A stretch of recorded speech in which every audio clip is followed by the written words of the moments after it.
NEET में coaching नहीं की तो क्या फ्लावर समझे क्या?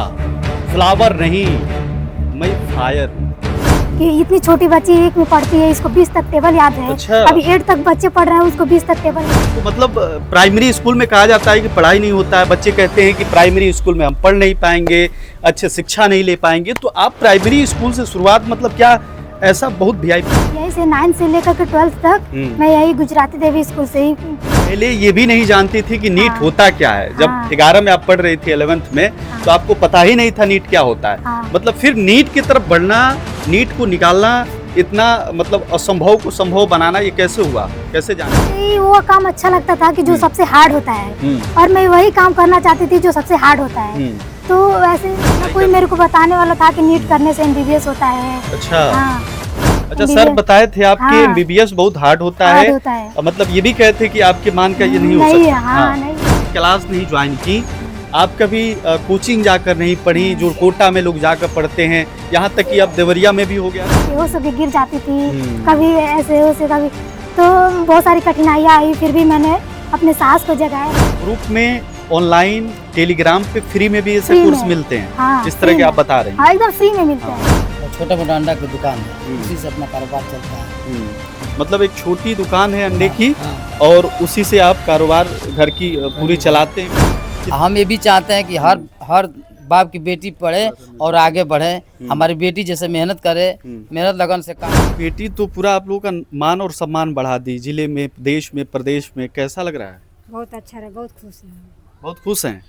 कभी सोची थी कि हमारी बेटी कभी डॉक्टर की तैयारी करेगी इतने बड़े लेवल की? हाँ, सोची थी।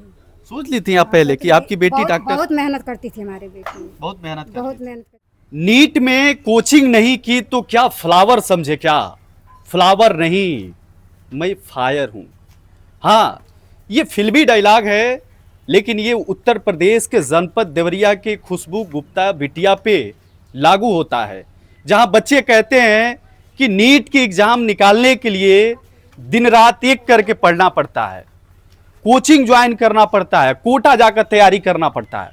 लेकिन साथियों, मैं आज जहां पे खड़ा हूं, वहां की खुशबू बिटिया है, उत्तर प्रदेश के जनपद देवरिया, और देवरिया का धुसवा चौराहा। हालांकि ये बरियारपुर थाने क्षेत्र के अंतर्गत पड़ता है, और विधानसभा रामपुर कारखाना भी रामपुर कारखाना पड़ता है। पहले तो आपको बहुत बहुत बधाई, ढेरों शुभकामनाएं, क्योंकि आप बता रही हैं कि हम बिना कोचिंग किए ही नीट का एग्जाम क्वालिफाई कर दिए हैं। तो पहले एक बार फिर शुभकामनाएं आपको। कैसे ये सारी चीजें हो पाया, अपना परिचय बताइए थोड़ा सा। सबसे पहले मेरा नाम खुशबू गुप्ता है, और हम लोग 5 भाई बहन हैं, 3 बहन और 2 भाई, और मेरे मम्मी पापा और दादी। मैं शुरू में अपनी पढ़ाई पूर्व माध्यमिक विद्यालय धुसवा से की है, गवर्नमेंट स्कूल से, और उसमें भी मैं मतलब टॉप में ही रहती थी। अच्छा। हाँ, हमेशा मतलब टॉप करती थी, और शुरू में ही स्कूल में अच्छे ढंग से मैं ही सबसे अच्छा पढ़ाई करती थी। मैं जब 1 क्लास में पढ़ती थी तो मेरे को 20 तक टेबल याद थे, तो मेरे को सर लोग बहुत ही मतलब प्रशंसा करते थे ना। अब मेरे को सबसे पहले वो 20 तक टेबल सुनाओ तो मेरे को 7 कॉपी दिए थे सर लोग मेरे को, कि इतनी छोटी बच्ची 1 में पढ़ती है, इसको 20 तक टेबल याद है। अच्छा। अभी 8 तक बच्चे पढ़ रहे हैं, उसको 20 तक टेबल नहीं याद है। तो मेरे को बहुत ही प्रशंसा होती थी, और मैं बहुत ही खुश होती थी। तो उसके बाद ऐसे करते करते मैं 8 तक पढ़ी, और उसके बाद 9th में मेरा एडमिशन हो गया। और इसमें गुजराती देवी एडमिशन कराने में मेरे गुप्ता सर का बहुत बड़ा हाथ है। अच्छा। मैं यहाँ पे रामपुर। अच्छा, अभी आप बता रही हैं कि मैं एक प्राइमरी स्कूल में शुरू से मतलब नर्सरी से लेके 8वीं तक पढ़ी हूँ। हाँ। तो मतलब प्राइमरी स्कूल में कहा जाता है कि पढ़ाई नहीं होता है, बच्चे कहते हैं कि प्राइमरी स्कूल में हम पढ़ नहीं पाएंगे, अच्छे शिक्षा नहीं ले पाएंगे। तो आप प्राइमरी स्कूल से शुरुआत, मतलब क्या ऐसा बहुत वीआईपी है क्या प्राइमरी स्कूल धुसवा चौराहा का? वीआईपी माने तो और वीआईपी है वो। हाँ, वहाँ पे आपको ध्यान में रखना है कि हम कैसे पढ़ते हैं, है ना। टीचर तो बहुत अच्छे हैं, प्राइवेट में अच्छे नहीं टीचर है उतना, गवर्नमेंट में टीचर अच्छे होते हैं। बस आप पे डिपेंड करता है कि आप कैसे उसको मैनेज कर रहे हैं पढ़ाई को। हाँ, तो यानी कि टीचर बढ़िया थे, आपको पढ़ा रहे थे, आप पढ़ रही थी, मतलब ये कंसेप्ट आपका बढ़िया बैठ गया। और बच्चे जो कहते हैं कि प्राइमरी स्कूल में पढ़ाई नहीं होती है, तो उनसे क्या कहेंगे कि कैसे वो लोग पढ़ें? यही कहना चाहूँगी कि वो भी अच्छे ढंग से पढ़े, क्योंकि सर लोग तो बहुत ही अच्छे क्वालिफाइड हैं, अच्छे क्योंकि जो गवर्नमेंट में जो जॉब लगता है वो अच्छे वाले टीचर ही होते हैं। प्राइवेट में तो कैसे भी टीचर चल सकते हैं ना, कैसे तो भी चल सकते हैं। तो मेरे को बहुत ही मतलब टीचर भी बहुत अच्छे थे, अच्छे समझाते भी थे, पढ़ाते भी अच्छा, अच्छे थे। उसके बाद 8 के बाद उसके बाद आप कहाँ नाम लिखवाएं? 8th के बाद मैं रामपुर अवस्थी जा रही थी, तो मेरे आनंद बिहारी गुप्ता सर हैं, करौदी के रहने वाले, जो अभी देवरिया में रह रहे हैं। तो वो बोले कि नहीं बेटा तुम रामपुर अवस्थी में ना जाओ, वहाँ पे यहाँ पे मैं तुम्हारा एडमिशन करा देता हूँ गुजराती देवी में, सर से बोल के तुम्हारा हाफ फीस भी करवा देता हूँ। अच्छा। हाँ, तो वो मेरा हाफ फीस भी करवा दिए, और मेरे प्रिंसिपल सर ऋषिकेश दुबे जी, वो मेरे हाफ फीस भी कर दिए। तो मैं यहाँ यहीं से 9th से लेकर के 12th तक मैं यही गुजराती देवी स्कूल से ही की थी 12th। अच्छा, बीच में कभी ऐसा हुआ कि आप कोचिंग ज्वाइन की हो 9th से लेकर 12th तक, कभी ऐसा हुआ कि कोचिंग आप ज्वाइन की? हाँ, मैं जब 9th में थी तो कोचिंग ज्वाइन नहीं कर पाई, सर लोग बोल रहे थे कोचिंग ज्वाइन कर लो, लेकिन मैं नहीं कर पाई थी। और 10th में जा करके जो हाई स्कूल का परीक्षा होता है, तो मैं वहाँ पे जाके फरवरी से मैं श्योर सक्सेस कोचिंग सेंटर, वहाँ पे मैंने 10th तक की थी। और 12th में जा करके मैं फिर से साइंस बायोलॉजी ले ली, तो वहाँ पे फिर 12th में जाकर के कोचिंग की थी, जिसमें फिजिक्स पढ़ाने वाले मेरे अमित सर और आर्यन सर थे, केमिस्ट्री पढ़ाने वाले और बायो पढ़ाने वाले। अच्छा, आप जैसे कैमरे के पीछे बोल रही थी, जब कैमरा चालू नहीं था उस समय आप बोल रही थी कि मैं पहले ये भी नहीं जानती थी कि नीट होता क्या है। जब 11 में आप पढ़ रही थी 11th में, तो आपको पता ही नहीं था नीट क्या होता है। मतलब फिर नीट की तरफ बढ़ना, नीट को निकालना, इतना मतलब असंभव को संभव बनाना, ये कैसे हुआ, कैसे जानी आप? मेरे को शुरू से ही वो काम अच्छा लगता था कि जो सबसे हार्ड होता है, और मैं वही काम करना चाहती थी जो सबसे हार्ड होता है। तो वैसे जो हम लोग बायो ले लिए थे, तो उस टाइम मैं पढ़ती थी तो फिजिक्स थोड़ा हार्ड लगते थे, क्योंकि मैं 10th में मैथ्स नहीं ली थी। तो फिजिक्स के क्वेश्चन थोड़ा जो छोटे छोटे कॉन्सेप्ट्स होते हैं वो हमको नहीं आते थे, जैसे इंटीग्रेशन डिफरेंशिएशन में थोड़ा मैं फंस जाती थी। तो मेरे को लगा कि 11th में गलत अपने सब्जेक्ट चूज कर ली हूँ। फिर भी मैं कोशिश करती गई, हार्ड वर्क करती गई। मतलब मेरे को जो समझ में नहीं आता वो मोबाइल का सहारा भी लेती थी।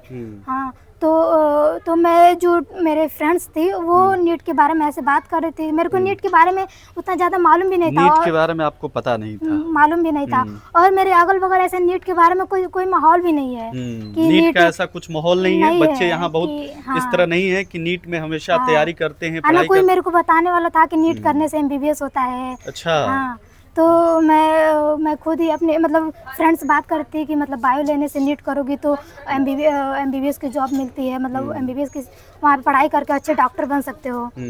तो मैं भी चूज़ की कि मतलब हमको भी MBBS ही करना है, चाहे कुछ भी। तो सर लोग बताए बहुत ही हार्ड होता है ये। अच्छा, सर बताए थे आपके हाँ, MBBS बहुत हार्ड होता हार्ड है। होता है। मतलब ये भी कहते हैं कि आपके मान का ये नहीं हो नहीं सकता। है, हाँ, नहीं है। एक टीचर ने बताया था कि आपके मान का नहीं है, इसके लिए दिन रात तक मेहनत करना होता है, पूरे दिन रात मेहनत करना पड़ता है, हाँ। तब जाके नीट का रिजल्ट निकलता है। तो मैं सोची, तो मेरे को कुछ दिन के लिए लगा कि, और मैं जब 12th में आई तो एक डाउटनेट ऐप होता है प्लेटफॉर्म, तो मैं वहाँ पे एडमिशन ले ली थी। तो वहाँ पे एडमिशन ली, तो मैं बताई सर से कि मैं नीट के लिए डाउटनेट से मैं वो डाउटनेट प्लेटफॉर्म पे अपना एडमिशन करा लिया है। तो बोले कि डाउटनेट से करा लियो, प्लेटफॉर्म ऐसे ऑनलाइन से नहीं हो पाता है कभी नीट। अच्छा, वो सर आपके बोले थे कि ऑनलाइन से कभी नीट की तैयारी नहीं हो पाएगी। हाँ। अच्छा, आप, मैं यही जानना चाहता था कि आप कभी क्लास नहीं ज्वाइन की, आप कभी कोचिंग जाकर नहीं पढ़ी, जो कोटा में लोग जाकर पढ़ते हैं, यहाँ तक कि अब देवरिया में भी हो गया है, तो देवरिया में भी सिटी में जाकर पढ़ रहे हैं, गोरखपुर जाकर पढ़ रहे हैं। तो आप मतलब कोचिंग जाकर ज्वाइन नहीं की, आप ऑनलाइन ही रहकर पढ़ाई की, ऐसा कुछ कह रही हैं? हाँ, घर पे। कैसे तैयारी हुआ वो भी बता दीजिए थोड़ा सा।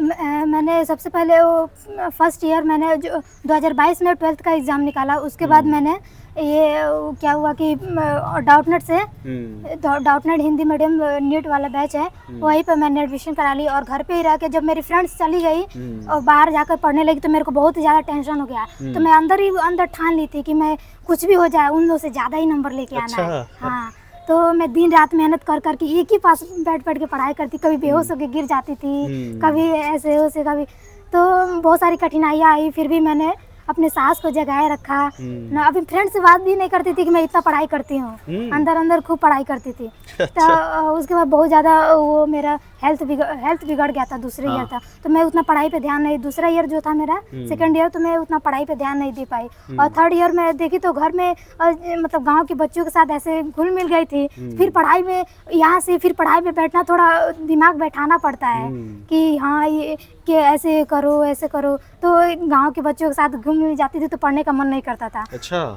तो मैंने यहाँ से एक मेरा वहाँ पे जहाँ गाय वाय मेरे बनती है अच्छा, सब। आपके जो एक तरह से घोटा भोजपुरी में हाँ, कहते हैं वहाँ। गोटा है तो मेरा गोटा पे जहाँ छत है ना, फर्श वर्श हाउस। नहीं है, फर्श वर्श नहीं है। तो फिर भी मेरे को ये था कि मुझे शांति चाहिए। हाँ, अगल बगल ऐसा माहौल नहीं चाहिए। तो मैं बोली मम्मी से कि वहीं पे मेरी व्यवस्था कर दो। तो मेरी मम्मी वहीं पे एक पंखा उंखा लगा दी और मेरी व्यवस्था कर दी वहीं पर। तो मैं ये थर्ड ईयर में वहीं पे जाकर के तैयारी की। थर्ड ईयर में आप वहाँ पे जाकर तैयारी की? मतलब ऑनलाइन किससे पढ़ाई करती थी, किसी से परचेज की थी पढ़ाई को लेकर? तो मैंने फर्स्ट ईयर तो डाउटनेट से की थी और सेकेंड ईयर PW से की थी। अच्छा, PW से फिजिक्स वाले से की थी। तो पैसा देकर खरीदी थी कोर्स? हाँ, 3000 में मैं नहीं 2300 में। अच्छा, 2300 में आप खरीदी थी? 2300 में मैं हिंदी मीडियम से बैच खरीदी थी। तो क्या हुआ, और उसके बाद ना मैंने 3000 का वो बुक भी परचेज किया था, मॉड्यूल जितने फिजिक्स केमिस्ट्री और बायो के मॉड्यूल्स होते हैं, मैंने मॉड्यूल्स भी खरीदा था। तो उसके बाद मैंने PW में देखा कि PW में अच्छी पढ़ाई हो रही है। तो फिर मैं पेड बैच में खरीदना चाहती थी, लेकिन मैंने देखा टेलीग्राम पे इतने सारे ग्रुप्स हैं। उसमें पूरा जितने भी PW के बैच हैं वो सब उसमें अवेलेबल है। जितने टेस्ट भी हैं और मतलब जितने भी PW पे आते हैं सब उसमें ग्रुप में थे। अच्छा, ग्रुप में ऑनलाइन टेलीग्राम पे फ्री में भी ऐसे कोर्स मिलते हैं? हाँ, इस तरह के आप बता रही हैं? हाँ, एकदम फ्री में मिलते हैं। वो टेलीग्राम पे वो पेड में नहीं होता है। पेड में नहीं होता, वो फ्री में वहाँ कोर्स मिल जाते हैं। बच्चे अगर चाहते हैं तो वहाँ से जो है कि कोर्स ज्वाइन करके फ्री में भी पढ़ाई कर सकते हैं, ऐसे आप कह रही हैं। हाँ। तो ये बताइए कि यहाँ की जो पढ़ाई थी आपकी, आगे अब रैंक बताइए, क्योंकि बहुत सारे लोग जानना चाहते हैं कि पूरे देश में रैंक आपका कितना रहा और ओबीसी में क्या रहा? मेरे नीट में सबसे पहले मैंने जो किया था नीट क्वालिफाई, तो उसमें मैंने 423 नंबर लाया था। और दूसरे राउंड में की तो मैं 583 नंबर लाई थी। हाँ। जो जहाँ पे ऑल इंडिया रैंक मेरा 1,0725 चला गया था, जो कि अनएक्सपेक्टेड था।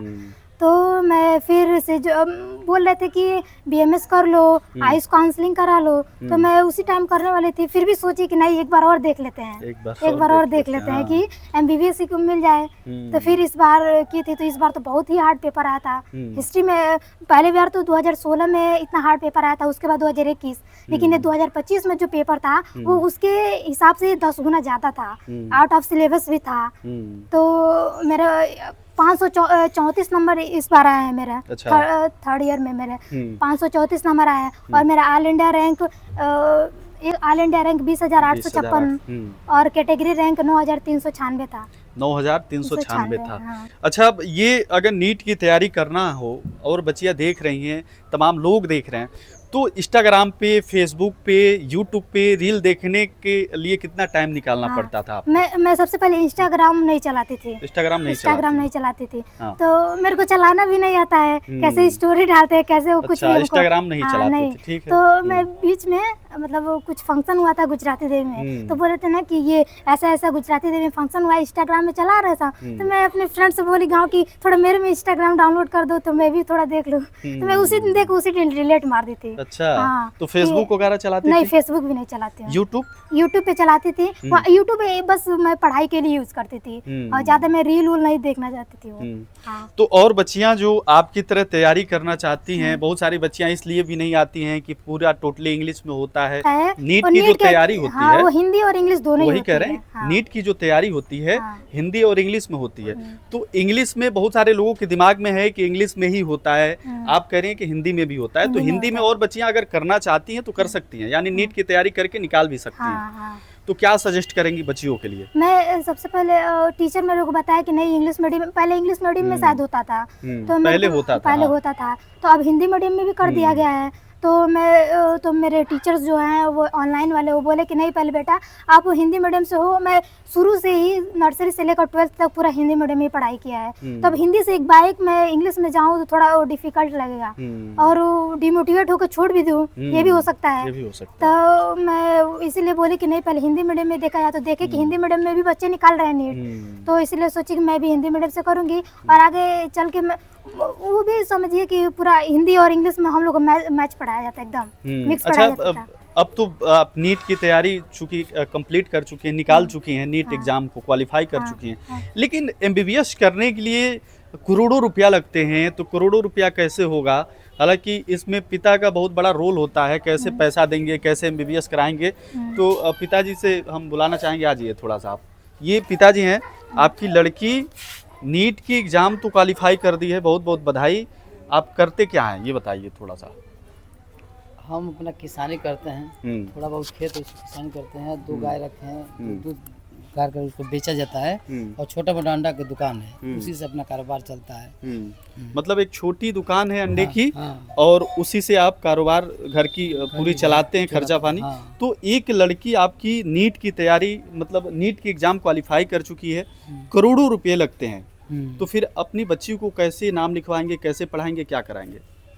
नहीं, गवर्नमेंट में करोड़ों रुपया नहीं लगता है, कम ही देखा जाएगा उसमें कैसे क्या होता है, ठीक है। हाँ। तो गवर्नमेंट कॉलेज अगर मिलेगा तो वो तो फिलहाल कम में हो जाएगा, लेकिन फिर भी मिनिमम अगर 50 लाख रुपया तो चाहिए। तो फिर इसको इकट्ठा करने के लिए कैसे आगे करेंगे, बच्चों को कैसे पढ़ाएंगे? उसके लिए कुछ न कुछ तो करना पड़ेगा ना, आगे मेहनत करना पड़ेगी। अपने बच्चों को आगे बढ़ाने के लिए कुछ भी हम कर सकते हैं। हाँ, पैसा इकट्ठा करके देना पड़ेगा, पढ़ाना पड़ेगा उनको। तो आप एक अंडे की दुकान चलाते थे, आपकी बेटी पूरे जिले में, पूरे देश में नाम हो रहा है, अब कैसा लग रहा है? क्योंकि अब लग रहा है नहीं, अच्छा लग रहा है, हमको अच्छा लग रहा है। हम ये भी चाहते हैं कि हर बाप की बेटी पढ़े और आगे बढ़े, हमारी बेटी जैसे मेहनत करे, मेहनत लगन से काम करे, कि ताकि उनका बाप का रोशन नाम हो, 2-4 गांव का नाम हो, अगल बगल का नाम हो कि भाई हमारे गांव की बच्ची पढ़ी है। आपके बच्चे कितने हैं, बेटी कितनी है और बेटे कितने हैं? 3 लड़कियां हैं और 2 लड़के हैं। हाँ, कभी ऐसा दुख हुआ था कि 3 लड़कियां हो गई हमारी, अब कैसे परिवार, जैसे समाज में इस तरह के मैसेज है, गलत मैसेज है कि बेटियां होती हैं तो उन्हें मार दिया जाता है, उनके साथ आजकल के समाज में देखी जाए उनके साथ गलत चीज़ होती हैं, तो कभी सोचे थे ऐसा बेटी नहीं, हो रही है ऐसा तो? कुछ मैंने नहीं सोचा है, ऐसा कुछ नहीं मैं सोचा है कि मतलब हमारी बेटी है तो हमको दुख है। हमको बेटी लक्ष्मी के अवतार होती है, वो तो अपना अपना भाग लेकर आती है, अपना अपना भाग लेके उनको भाग जहाँ लिखेगा, जैसा जैसा पढ़ लिख कर तैयारी करेंगे, हमारी और भी बेटियाँ हैं जो तैयारी कर रही हैं। हाँ, तो माता जी हैं, माता जी से भी हम लोग थोड़ा बात करेंगे। माता जी, क्या नाम है आपका? ज्ञानती देवी।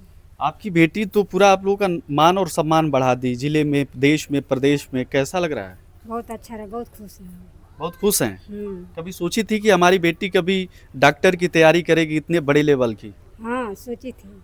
सोच ली थी आप पहले कि आपकी बेटी डॉक्टर? बहुत मेहनत करती थी हमारी बेटी, बहुत मेहनत बहुत मेहनत करती थी। हमको विश्वास था कि हमारी बेटी कभी निकलेगी। निकलेगी।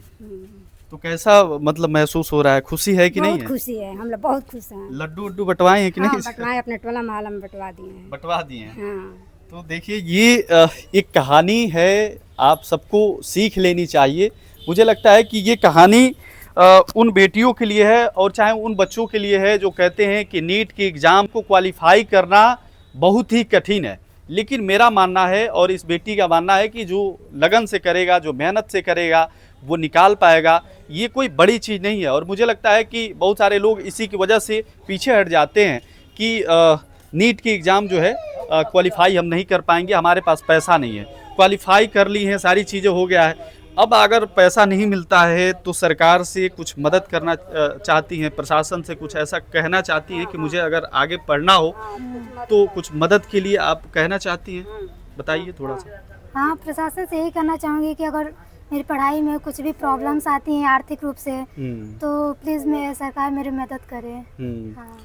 तो देखिए, मुझे लगता है कि ऐसी बेटियां जब आगे निकलती हैं तो सरकार को भी बढ़ चढ़ कर, जो गरीब बच्ची हैं, कई सारी बच्चियां हैं जो नीट की एग्ज़ाम तो क्वालिफाई कर लेती हैं लेकिन उनको पढ़ने में दिक्कत होती है क्योंकि उनके पास पैसा नहीं होता है। तो सरकार से भी, प्रशासन से भी, जो नेता हैं जिनके पास पैसा है, मैं चाहता हूं कि इस वीडियो को उन तक भेजिए और उन्हें बताइए कि ऐसी गरीब बेटियां जो नीट की एग्ज़ाम क्वालिफाई कर ले रही हैं, उन्हें पढ़ने में दिक्कत हो तो पैसे जुटाने का काम करें और इन्हें पैसा फाइनेंशियल मजबूत करके ऐसी बेटियों को आगे बढ़ाएं। वैसे आप कुछ क्या कहना चाहेंगे? आपके लिए कमेंट बॉक्स खाली है। ये थे आपसे अलविदा।